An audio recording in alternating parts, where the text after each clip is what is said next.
नहीं मालूम? अच्छा ओके। तो शिवपाल जी आप क्यों उठा रहे हैं? आपको नहीं मालूम? पुष्पेंद्र भाई बताएंगे सबके लिए जोर से।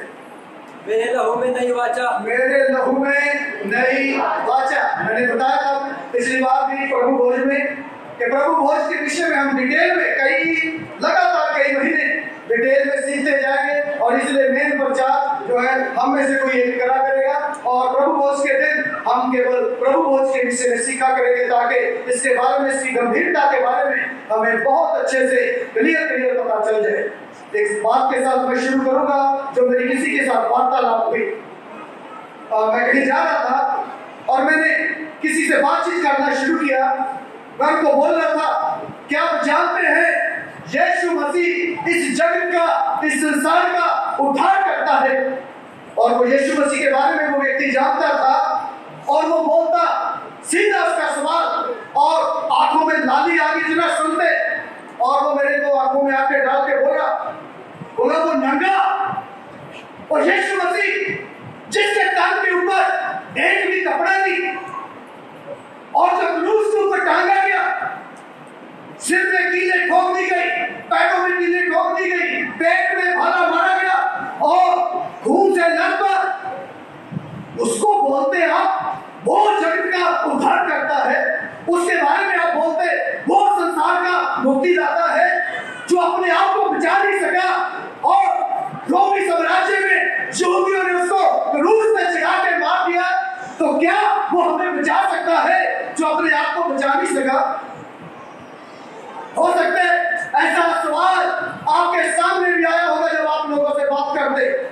ऐसी बातें आपके सुनने में भी आई होगी जब आप यीशु मसीह के बारे में लोगों को बताते हैं, और आप बोलते यीशु मसीह मुक्तिदाता है, आप बोलते यीशु मसीह उद्धार करता है, यीशु मसीह संसार को चंगाई देता है, बीमारियों से आजाद करता है। तो जब आप बोलते हैं यीशु मसीह के बारे में, ऐसे ऐसे सवाल आपके सामने भी लोग रखते होंगे। यदि आप बोलते हैं तो कैसे सवाल आएंगे? यदि आप यीशु मसीह के बारे में लोगों को बोलते हैं, लोगों को बताते हैं। अलग अलग तरह के लोग दुनिया में मिलते हैं, और मैंने उसको बोलना शुरू किया, हाँ वो नंगा है, लेकिन वो नंगा बना आपके और मेरे लिए। हाँ वो क्रूस पे चढ़ा, लेकिन मेरे और आपके पापों के लिए। क्योंकि यदि वो नंगा ना होता तो आज मुझे और आपको शर्मिंदगी का सामना करना पड़ता। यदि उसके तन पे कपड़ा होता, हाँ यदि उसके शरीर से लहू ना बहता, तो आज मुझे और आपको उन पापों की कीमत अदा करनी पड़ती। उसने मेरे और आपके, ना केवल मेरे और आपके, ना केवल ईसाइयों के, बल्कि उसने संसार के पापों को लेकर वो क्रूस पे चढ़ा। आज वकील साहब ने गवाही दी, बोले मेरे पास छोटा मोबाइल था और परमेश्वर ने बड़ा दिया। परमेश्वर की इच्छा है, क्योंकि लिखा है वो मेरे और आपके लिए गरीब बन गया ताकि हम गरीब ना रहें। आज भी बहुत लोग खुद ही अपने मुंह से बोलते रहते हैं, अरे क्या करें, गरीब आदमी है सर, क्या करें। इसका मतलब आप अपनी जीभ से खुद कन्फेस कर रहे हैं, अरे यीशु मेरे और आपके लिए गरीब बना है ताकि हम गरीब ना रहें। हम राजाओं के राजा के बच्चे हैं, हम इस संसार के ब्रह्मांड को बनाने वाले की संतान हैं, हम गरीब नहीं हैं। हम गरीब नहीं हैं। अभी मुझे बताइए कितने लोग गरीब बने रहना चाहते हैं? हाथ लगाइए। मत बोलिए अपनी जुबान से कभी भी कि हम गरीब हैं, क्योंकि यीशु मेरे और आपके लिए गरीब बन गया, यीशु मेरे और आपके लिए निर्धन बन गया ताकि हम निर्धन ना रहे, हम गरीब ना रहे, हम कंगाल ना रहे। लिखा है ताकि हम धनी किए जाएं। हालेलुया। जरूर वो क्रूस के ऊपर चढ़ा, जरूर उसके सिर में कीलें ठोक दी गई, जरूर उसके हाथों में कीलें ठोक दी गई, जरूर उसके पेट में भाला मारा गया, जरूर उसके पैरों में कीलें ठोक दी गई, और वो क्रूस से चढ़ा के मार दिया गया, लेकिन वो मरी हुई हालत में नहीं रहा, वो तीसरे दिन जिंदा हो गया। वो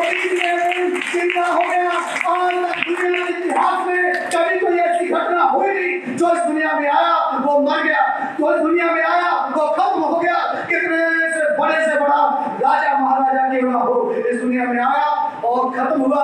आज उनकी कब्रों के ऊपर लिखा हुआ है, आज उनकी तुर्बतों के ऊपर लिखा हुआ है, ये व्यक्ति इस साल में पैदा हुआ था, इस साल में मर गया। महात्मा गांधी की कब्र आज भी हम देख सकते हैं, और कई और बड़े बड़े लोगों की, राजा महाराजाओं की कब्र हम आज भी देख सकते हैं। राजा अकबर की कब्र हम आज भी देख सकते हैं। विश्व विजेता मुक्त सिकंदर महान की कब्र हम आज भी देख सकते हैं। लेकिन मेरे यीशु की कब्र आज भी खाली है। हालेलुया।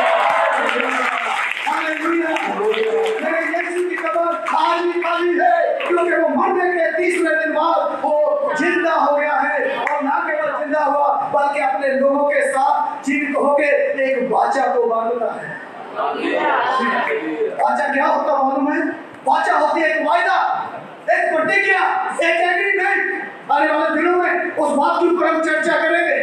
एग्रीमेंट करने से क्या होता है, वाचा बांधने से क्या होता है।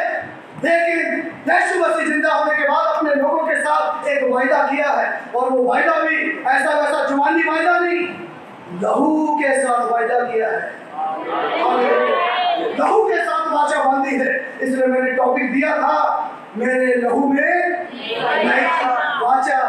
तो इसके ऊपर भी चर्चा करेंगे। पुरानी वाचा क्या थी, जो यीशु मसीह को नई वाचा को हमारे साथ बांधना पड़ा, जो नए वायदे को करना पड़ा। इसका मतलब कुछ पुराना वायदा भी था। वो पुराना वायदा क्या था, उसके ऊपर आने वाले दिनों में हर प्रभु भोज में हम नई नई बातें सीखेंगे। चाहूंगा पढ़िएगा लूका रचित सुसमाचार उसका 22 अध्याय उसका 20 आयत को पढ़िएगा।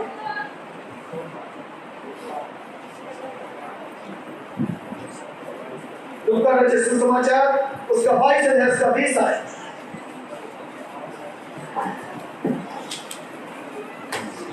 इसी रीति से उसने भोजन के बाद कटोरा भी यह कहते हुए दिया, यह कटोरा मेरे उस लहू में जो तुम्हारे लिए बहाया जाता है नई वाचा है। यीशु मसीह अपने लोगों को इकट्ठा किया और कटोरा देते हुए कहा, क्या कहा, पढ़िएगा दोबारा से।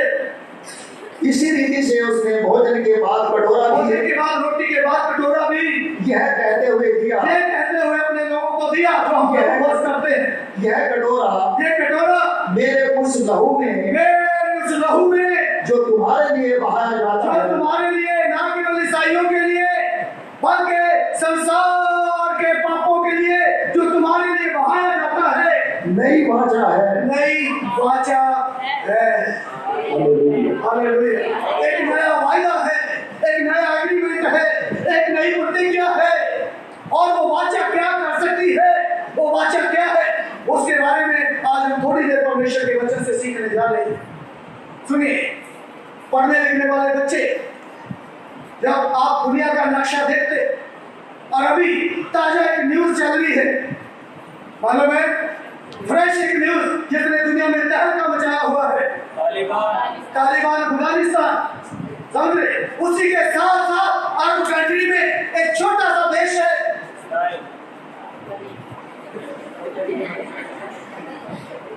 वो देश का नाम है कुवैत। समझे, इस्राएल के बारे में कभी बाद में बताएंगे। छोटा सा देश है कुवैत। कुवैत भी अरब कंट्री है, वहां वो भी मुस्लिम कंट्री है, वहां बहुत से तेल के कुएं हैं। और आपको मालूम होगा, काफी समय पहले, करीब 12-13 साल पहले, ईरान इराक का जब युद्ध हुआ, उन्होंने कुवैत के ऊपर भी बम फेंक दिया था, तेल के कुओं में आग लगा दी थी, अगर याद होगा आपको। इराक का राष्ट्रपति मालूम है कौन था? नहीं मालूम, जनरल नॉलेज बहुत कम है। हाँ, सद्दाम हुसैन इराक का राष्ट्रपति था। लेकिन युद्ध तो इराक और कुवैत का था, लेकिन अमेरिका ने, युद्ध तो इराक का और कुवैत का है। कुवैत छोटा सा देश है, 2 घंटे में आप पूरे देश में घूम लेंगे आराम से। हमारा यूपी भी बड़ा है, यूपी जाने के लिए 14 घंटे 20 घंटे लगते हैं कम से कम, लेकिन कुवैत को घूमने के लिए 2-3 घंटे में आप पूरा कुवैत देश घूम लोगे, इतना छोटा सा देश है। लेकिन सद्दाम हुसैन को मारने के पीछे अमेरिका है। क्यों?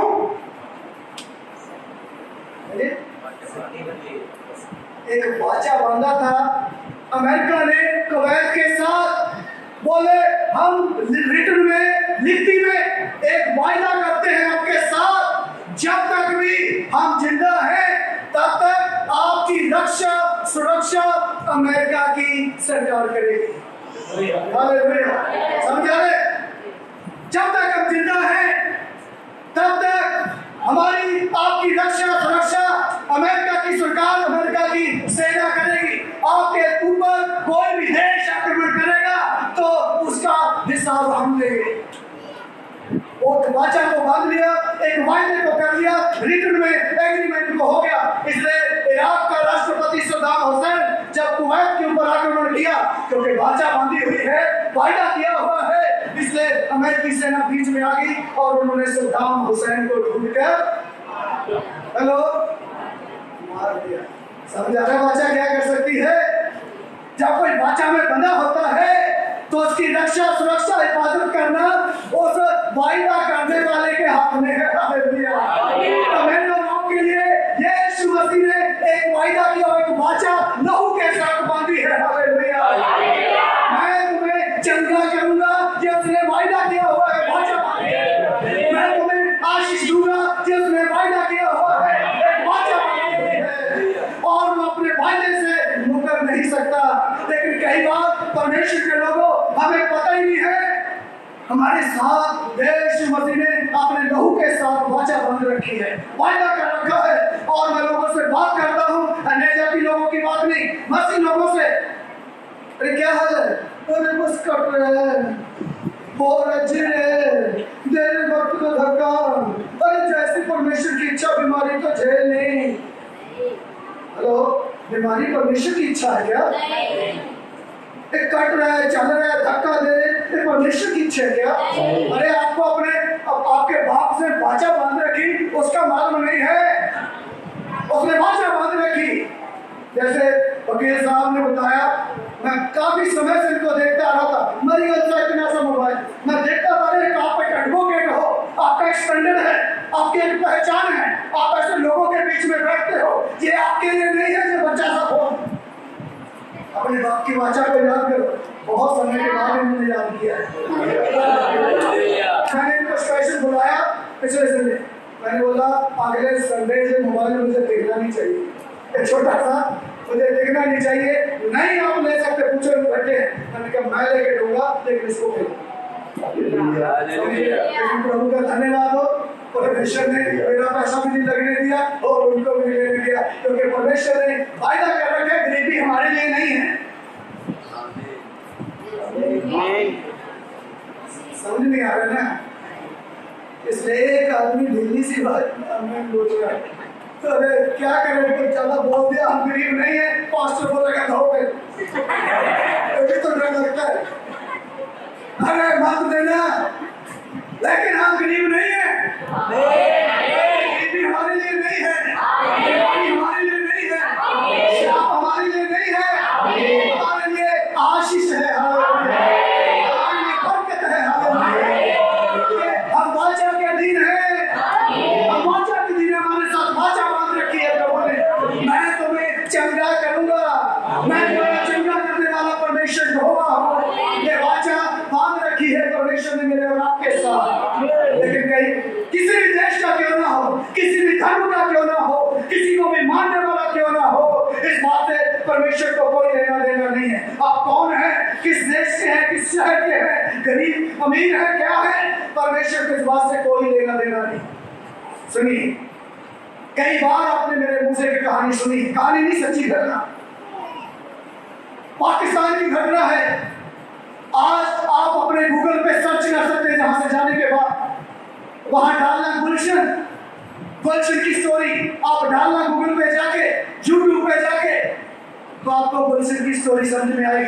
वहां सारी पाकिस्तान की एक लड़की, बहुत अमीर परिवार से, उनके परिवार में सारे भाई, उनका पापा पाकिस्तान की सरकार में मंत्री है, लेकिन अकेली बहन जब 5 साल की थी उसको पैरालाइज हो गया।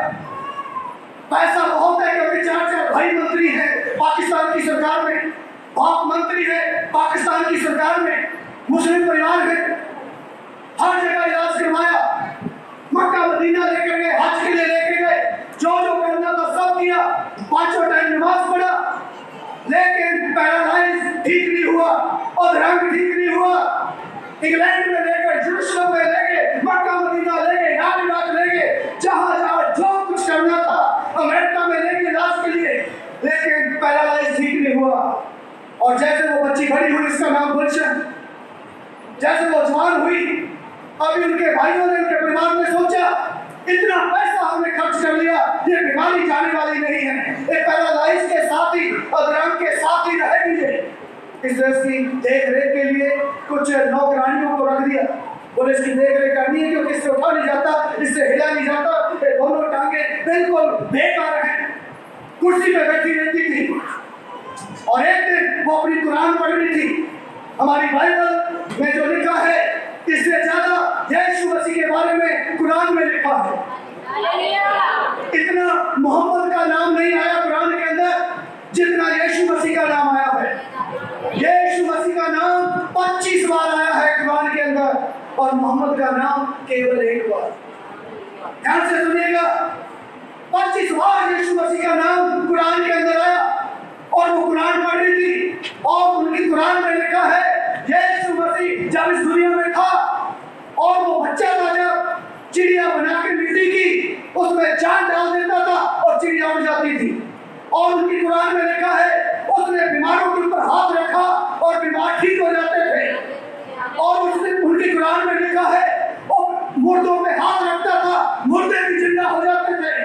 वो बड़ी हैरान हुई कुरान पढ़ते पढ़ते, उसने देखा उनकी कुरान में लिखा है यीशु मसीह जिंदा है और वो फिर से सफेद घोड़े पे सवार होके बादलों के ऊपर आएगा। वो हैरान हो गई और वहीं रुक गई। उसने अपनी उर्दू भाषा में एक प्रार्थना किया, एक दुआ किया, बोले हजरत ईसा अगर तू जिंदा है तो ये मौजज़े, ये चमत्कार जो तू इस दुनिया में रहते हुए करता था, तू तो आज भी जिंदा है, तो जिंदा है तो ये मौजज़े, ये चमत्कार तो आज भी हो सकते हैं। अगर तू जिंदा है और सच में ऐसे मौजज़े, ऐसे चमत्कार करता था, मेरी जिंदगी में आज एक चमत्कार हो जाए। और तभी ऐसा एक पक्षी सा उड़ता हुआ बड़ करके आया और एक टांगों के बल उठ के खड़ी हो गई। 5 साल से 20 साल तक जो कभी लड़की बिल्कुल कभी बैठी नहीं, उठी नहीं, वो एकदम से नाम लेते ही उठ के खड़ी हो गई, टांगों में बल आ गया और एकदम चलने फिरने लगी। उसके भाई आए, तो क्या हुआ? उन्होंने सोचा कौन है कमरे के अंदर, वो बोली, उन्होंने पहली बार टांगों पे खड़े हुए अपनी बहन को देखा, क्या हुआ? उसने बोला मैं कुरान पढ़ रही थी, कुरान में हजरत ईसा का नाम आया, मैंने दुआ करी हजरत ईसा अगर जिंदा है तो आज मेरी जिंदगी में चमत्कार करे। और एकदम मैं टांगों के बल उठ के खड़ी हो गई। मेरे प्रिय लोगों, अगर यीशु जिंदा है, इधर से मुझे चीखने की जरूरत नहीं, मुझे चिल्लाने की जरूरत नहीं। वो ऑलरेडी आपके साथ वाचा बांध चुका है, वो ऑलरेडी आपके साथ वाचा कर चुका है। मैं तुम्हारा चंगा करने वाला परमेश्वर हूँ, मैं तुम्हारा छुटकारा देने वाला परमेश्वर हूँ। और इसलिए चिल्लाएं और हाँ और आमीन करके उसको सीख करें। इसलिए तो मैंने बताया जब मैंने ताली बजवाई थी, समझ रहे, ताली ऐसे नहीं बजवाई, उसके पीछे कारण था क्योंकि यीशु जला है। कितने लोगों को शक है ना, आज देख लेना। कितने लोगों को शक है, अरे ताली बजा दी देखा नहीं कोई, आज देख लेना। यहाँ पर प्रभु है। देखो वो स्पर्श करेगा, आपके ऊपर अपने हाथ को आज रखेगा, टूटेंगे। और जो आज तक जो बंधन टूटे नहीं ना, वो आज टूटेंगे, वो आज होंगे, क्योंकि आप खुद महसूस करेंगे। किसी का स्वागत किया था तो यहाँ हालेलुया। मैं देख रहा हूँ कई लोगों के मन अभी से ऐसे हो रहे हैं, ओह ऐसा जैसा कुछ स्पर्श हो रहा है, ठंडा गर्म कुछ ऐसा अनुभव, और धीरे धीरे ये बढ़ता जाएगा। आपके कई लोगों के आंसू बहेंगे, कई लोग उसकी उपस्थिति में जैसे बाप से जाकर किसी जान पहचान वालों से लिफ्ट के रोते, ऐसा होगा भी। तो घायल करेगा कई लोगों को, तोड़ेगा कई लोगों को, कई लोगों से ऐसा प्यार का अनुभव करेगा। आमीन। लड़की उठ के खड़ी हो गई और उसके भाइयों ने आके देखा, उसने बोला हजरत ईसा ने मुझे चंगा कर दिया।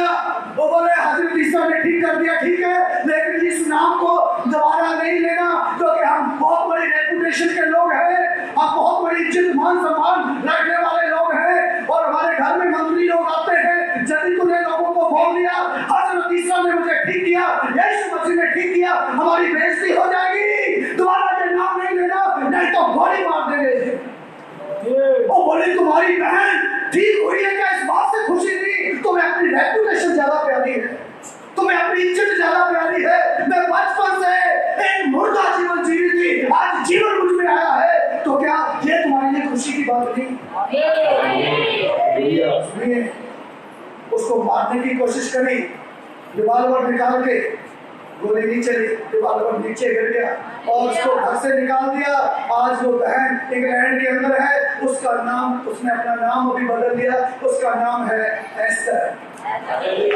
यूट्यूब पे देखना, गूगल पे देखना उसकी गवाही कैसे रो रो के गवाही देती है, मेरा खुदा, मेरा यीशु जिंदा है, जिसने मेरे मुर्दा जीवन को वो जिंदगी में बदल दिया है।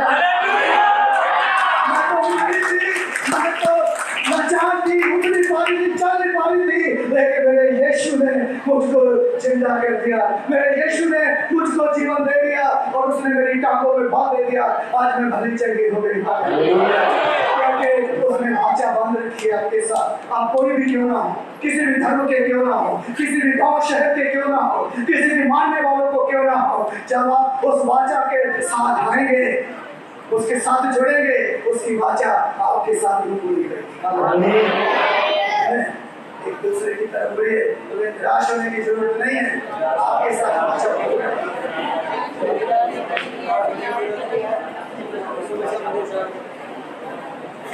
Hallelujah, hallelujah.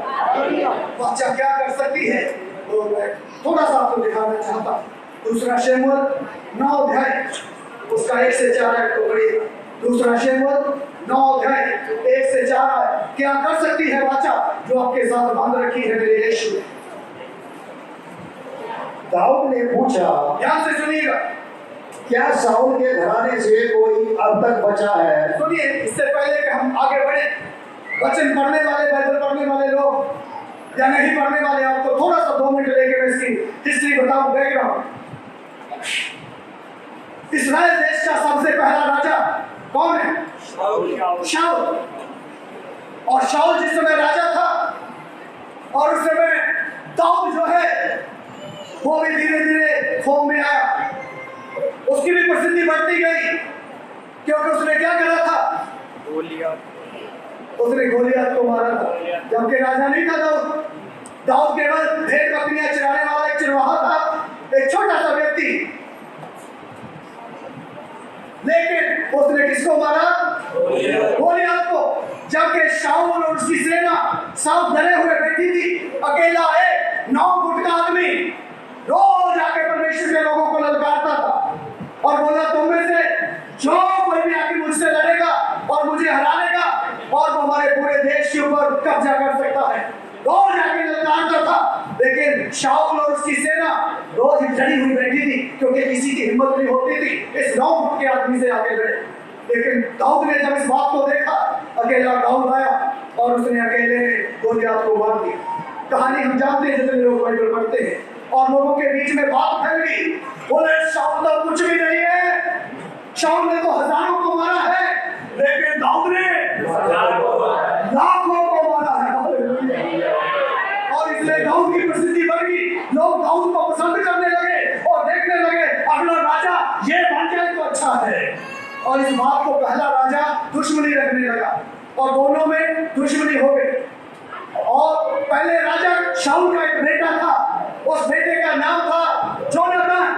ध्यान से सुनिएगा, एक कोई राजा रानी की कथा कहानी नहीं, इस्राएल इतिहास में घटी हुई घटना बता रहा हूं मैं, जो इतिहास में हुआ है, हिस्ट्री में हुआ है। जोनाथन को पता चल गया, बोले मेरा बेटा, मेरा बाप जो है वो गलत है, मेरा बाप वो सही नहीं है, मेरा बाप परमेश्वर के मार्गों से हट गया है। और उसने दाऊद को बुलाया और दाऊद को कहा, इस वचन को पढ़ने से पहले हम वो वचन पढ़ेंगे।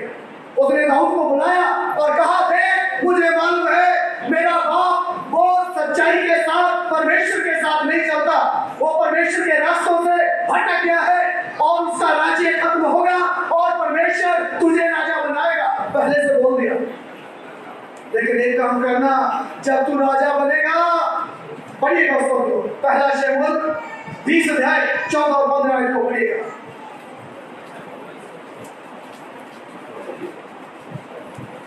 पहला शमूएल 20 अध्याय 14 और 15। और मैं केवल जब तक मैं जीवित रहूं, जोनाथन बोलता है दाऊद के हाथ में हाथ लेके, मेरे साथ वाचा बांध, मेरे साथ वायदा कर, जब तू राजा बनेगा, ना केवल जब तक मैं जिंदा हूं, तब तक मुझ पर यहोवा की सी कृपा ऐसे करना, तब तक मुझ पर कैसी कृपा करना कि मैं न मरूं। यहोवा किसी कृपा, कैसी कृपा, यहोवा जैसे परमेश्वर दया करता है, जैसे परमेश्वर कृपा करता है। दाऊद तू राजा बनेगा, मेरे साथ वायदा कर, मेरे साथ वाचा बांध और तू मुझ पर ऐसे कृपा करेगा जैसे परमेश्वर कृपा करता है। मेरे साथ वाचा बांध, मेरे साथ वायदा कर। और आगे बढ़िएगा। परंतु मेरे घराने पर से भी अपनी कृपा दृष्टि कभी न हटाना, अपनी कृपा दृष्टि कभी ना हटाना। समझा है? अभी राजा बना नहीं है दाऊद, पहले से एक वायदा ले लेता है, एक वाचा बांध लेता है, और जब तू राजा बनेगा मुझ पर भी कृपा दृष्टि बनाए रखना और मेरे घराने, मेरे परिवार के ऊपर भी कृपा दृष्टि बना के रखना। इस वाचा को बांध लिया, इस वायदे को कर लिया।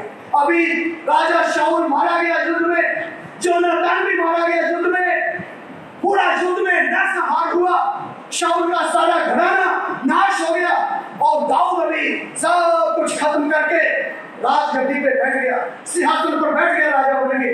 राजा बनते ही उसने क्या करा मालूम है? अपने दुश्मन को याद किया, जो शुरुआत से उसका दुश्मन है, जो मर गया है, उसका घराना भी मर गया, उसके परिवार के लोग, खानदान के लोग उस युद्ध में मर गए। लेकिन राजगद्दी पे बैठते क्या करा? वाचा को याद, अपने दुश्मन को याद किया। हम भी दुश्मन थे परमेश्वर के, नहीं यकीन तो रोमियो की किताब पढ़ लेना, रोमियो की किताब 5 अध्याय जाके पढ़ लेना, वहां मेरी और आपकी स्टोरी लिखी है। वहां लिखा है हम दुश्मन थे, हम बैरी थे, हम विरोधी थे, हम उसकी अनाज्ञाकारिता करने वाले थे, वो सब लिखा है। हम परमेश्वर से दूर थे, हम ईश्वर रहे थे, वो मेरी और आपकी स्टोरी वहां लिखी है। लेकिन यीशु जिस दिन सिंहासन पर बैठा, उसने बैठे ही किसको याद किया मालूम है? मुझे और आपको याद किया।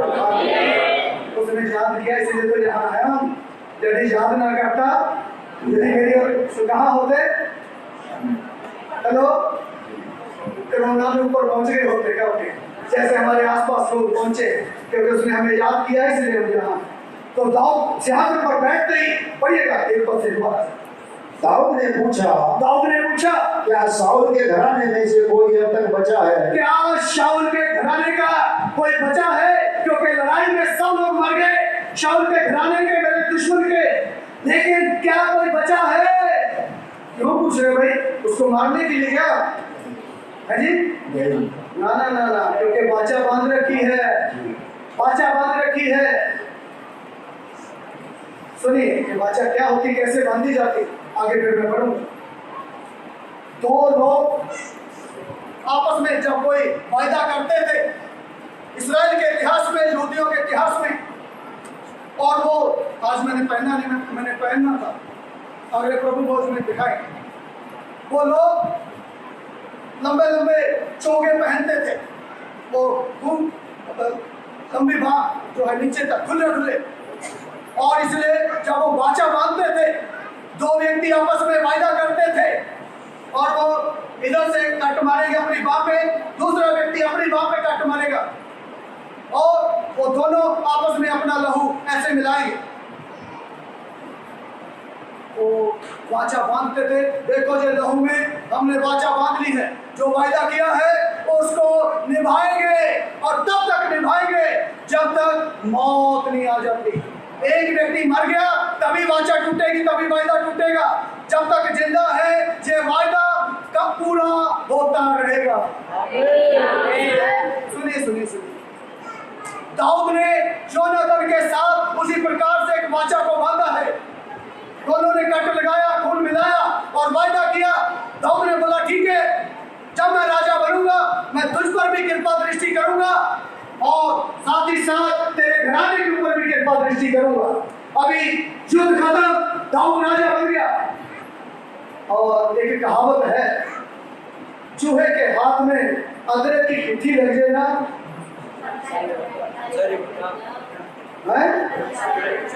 अरे कोई पंसारी है बेटे, लेकिन वो लोग ऐसा नहीं थे।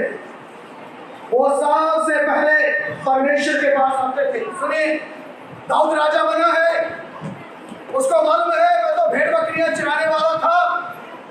एक छोटा सा व्यक्ति, परमेश्वर ने मुझे भूरे पर से उठा के चट्टान पर खड़ा किया है, मैं कैसे परमेश्वर का धन्यवाद करना भूल जाऊं।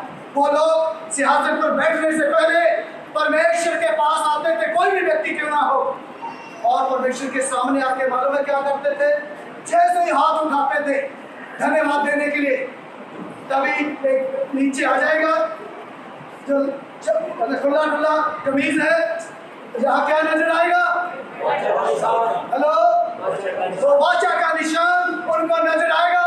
तभी उनको याद दिलाएगा परमेश्वर की उपस्थिति में आके, बेटे तूने वायदा किया हुआ है, तूने वाचा बांध रखी है, क्या याद है? याद है क्या वो वायदा? याद है वो क्या वाचा? वो याद दिलाता था। और दाऊद राजा बन के सिंहासन पर बैठे प्रभु का धन्यवाद देना शुरू किया। वो वाचा जो बांध रखी है योनातान के साथ, तभी वो वाचा उसको सुमन आती है। सिंहासन पर बैठते ही पूछता है, क्या शाऊल के घराने का कोई